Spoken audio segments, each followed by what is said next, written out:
Hey everybody, welcome back to the Amateur Hour Sports Podcast. I've got Adam joining me. It's been a while since I was on the show. Glad to be back. And we're talking about Adam's beloved West Ham United with their new manager, David Moyes. And basically we're going to talk, Adam's very passionate about West Ham. We're going to talk about how the club is being run, what they need to do in the future, and just anything about West Ham. So we'll start with the David Moyes hire. How did you immediately feel about David Moyes getting hired? The first thing I did was take a Jaeger bomb. Kid you not.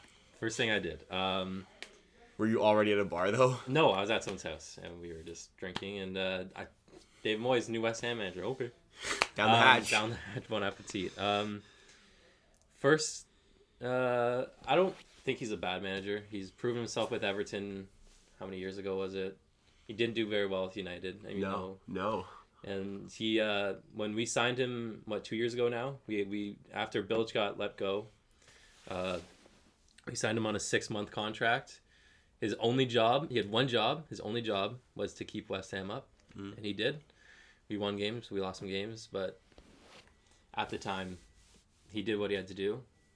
We brought in this really experienced manager in Pellegrini for a season. It was good and bad. We went through some really good spells, some really bad West spells. Ham's a very streaky team. Yeah. And now we're back to David Moyes. And I don't know how we're going to progress as a club. We want to be this big Europa League team. We want to challenge for Champions League. But when we sign David Moyes, I don't see how that's going to happen. I don't think he's a Champions League quality manager. I don't think he's a Europa League quality manager. I remember at the start of the season, West Ham were doing very well. They're in amongst the Europa League spots. Suddenly they plummeted down to near the relegation zone. And I guess I've called Manuel Pellegrini a bit stubborn before, and I continue to do so with his formations because he really pushes the 4-4-2, even though it's not really going to work in this age of football.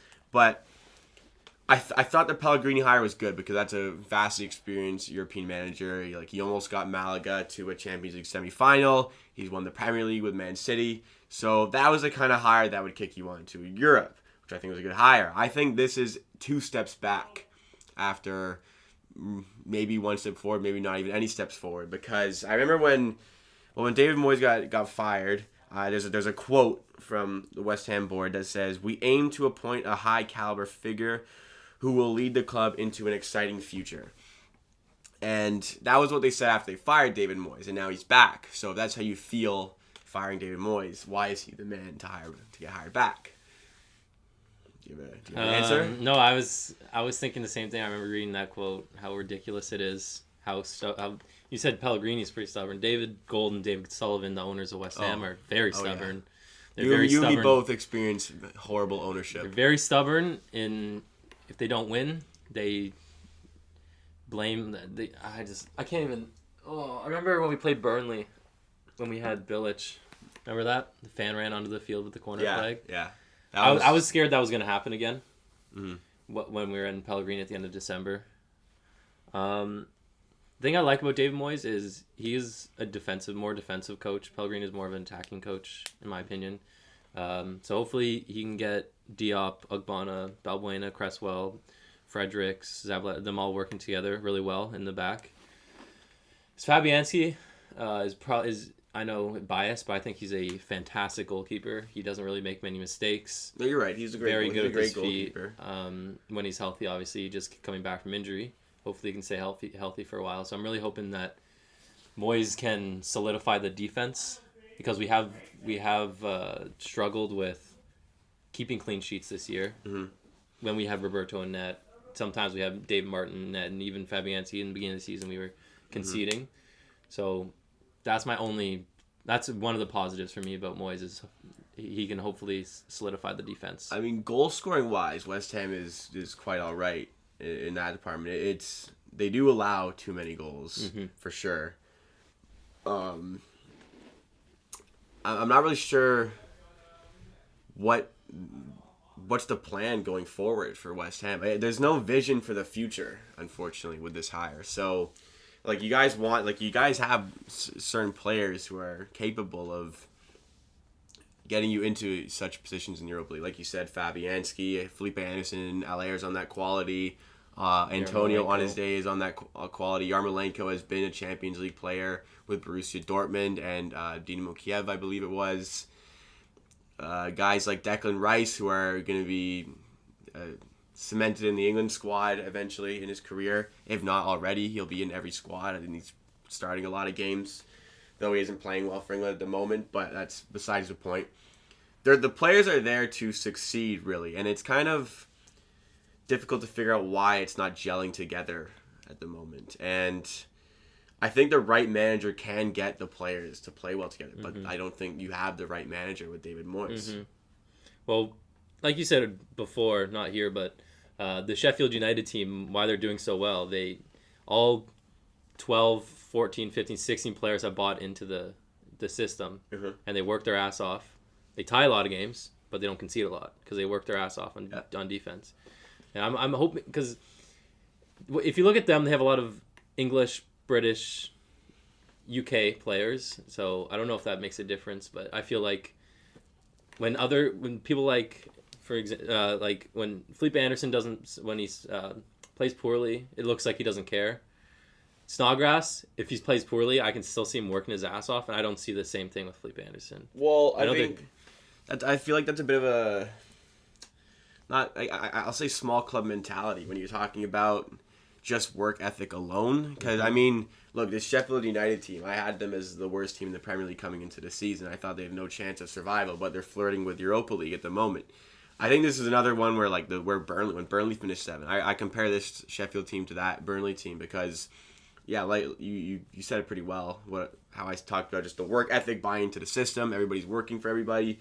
But that's not sustainable. With the quality they have, that's not sustainable. Like, Lys Mousset is not going to be lighting it up for a long period of time, and he hasn't. He had that one string of form where he was quite all right. And like McGoldrick, I don't think he's scored in the Premier League yet this season. He's starting a lot of games. Callum Robinson doesn't have more than 2 goals. So, like, yeah, you're right. They just work hard defensively. They do draw a lot of games. I think they're one of the highest in the Premier League in that regard, if not the highest.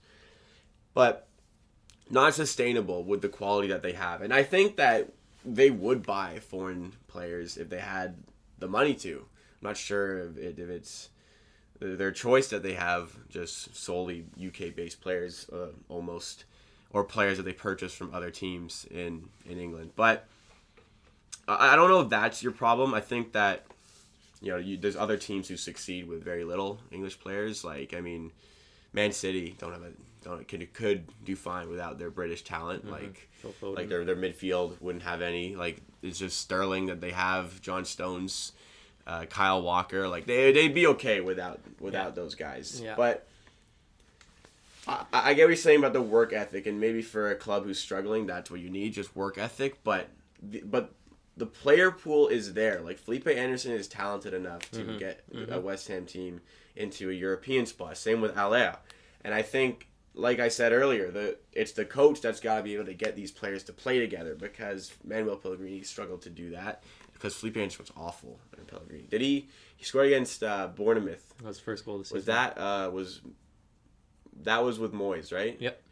So first goal this season under David Moyes, maybe he can kick on, but well, it'd be 2 games into Moyes' season so far for us. 2 wins. I know one was in the FA Cup. 2 clean sheets, 6 goals. It's looking better. So there is positives going forward. But long term, I don't know. You gave him an 18-month contract? 18 months, or he's here for this season, probably the next. So I mean, if he keeps them up, he's not going anywhere. I think at the end of the 18 months, maybe this is just a short-term job to keep them up, and they're looking to get a better one afterwards, which isn't completely awful, but it's just kind of.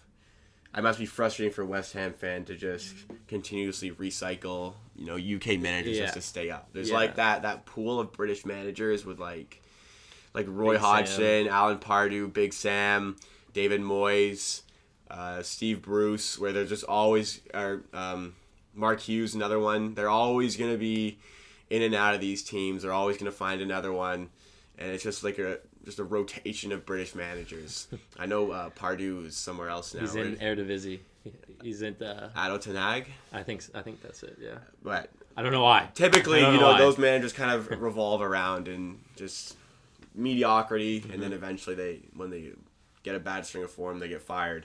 And I think David Moyes is in that category. I don't know. Do you feel confident about the future for West Ham? I'm looking forward to it.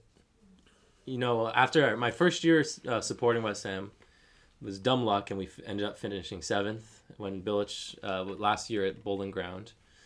I thought, wow, if I keep supporting this team, you know, maybe we'll win the Premier League one day. We were beating teams left and right. We didn't really lose a lot. We had Dimitri Payet, one of the best players in the world at the time. He played In the world? His form. He's Okay. one of the best players for sure.